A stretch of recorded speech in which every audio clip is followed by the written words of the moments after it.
Kitô dang rộng tay ban phúc lành cho tình yêu phu phụ của các con và dùng bí tích đặc biệt mà làm cho các con nên phong phú và vững mạnh để các con mãi mãi chung thủy với nhau và đảm nhận những trách nhiệm khác của hôn nhân như chính người đã dùng bí tích thánh thời mà thánh hiến các con. Bởi vậy trước mặt hội thánh cho hỏi các con về ý định của các con. Anh Michael, A Thanh và chị Teresa rằng thì các con đến đây để kết hôn với nhau, các con có bị ép buộc không? Các con có hoàn toàn tự ý và tự do không? Có. Khi chọn đời sống hôn nhân, các con có sẵn sàng yêu thương và tôn trọng nhau suốt đời không? Có. Các con có sẵn sàng yêu thương và đón nhận con cái Chúa sẽ ban và giáo dục chúng theo luật Đức Kitô và hội thánh không? Có. Vậy bởi vì các con đã quyết định thiết lập một giao ước hôn nhân thánh thiện, các con hãy nắm tay nhau và nói lên sự ứng thuận của các con trước mặt Thiên Chúa và hội thánh. Anh Michael, A Thanh và em Teresa rằng tình trà lòng của anh và hứa dính lòng chung thủy với em khi tình ruộng cũng như lúc gian nan, khi mạnh khỏe cũng như lúc đau yếu để yêu thương và tôn trọng em vào ngày suốt đời anh.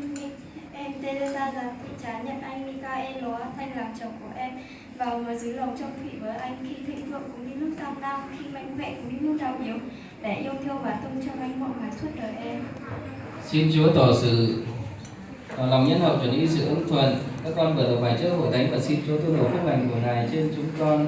Sự gì Thiên Chúa đã kết hợp loài người không được phân ly. Nào ta chúc tụng Chúa. Anh Michael, A Sinh và chị Maria Thảo Thị Tùng, các con đến đây để kết hôn với nhau, các con có bị ép buộc không?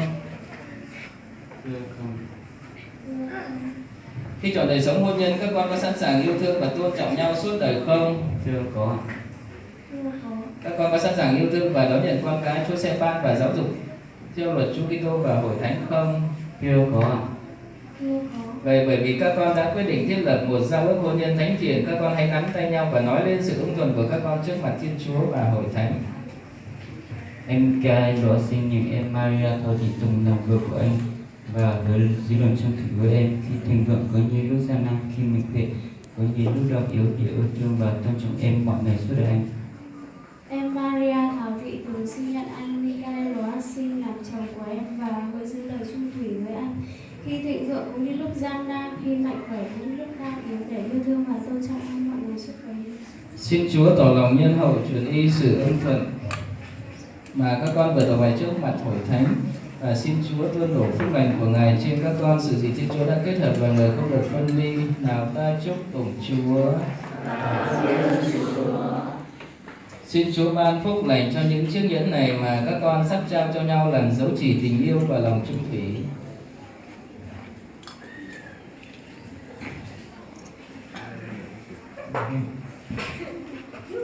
Em Teresa rằng thị trà xin hãy chân chiếc nhẫn này làm dấu chỉ tình yêu và lòng chung thủy của anh nhân danh Cha và Con và Thánh Thần.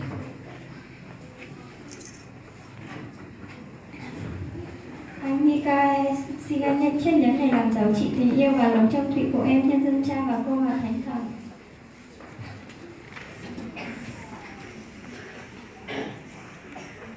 Em Michael Thảo Thị Tùng, em Maria Thảo Thị Tùng xin em nhận chiếc nhẫn này để làm dấu chỉ tình yêu và lòng chung thủy của anh như Cha và Con và Thánh Thần.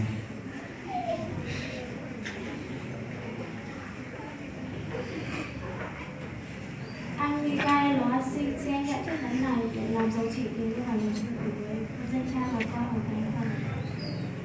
Chúng ta có thêm 2 gia đình mới đã kết hôn theo đúng luật của xã hội và giáo hội. Chúng ta đầu một tràng pháo tay chúc mừng.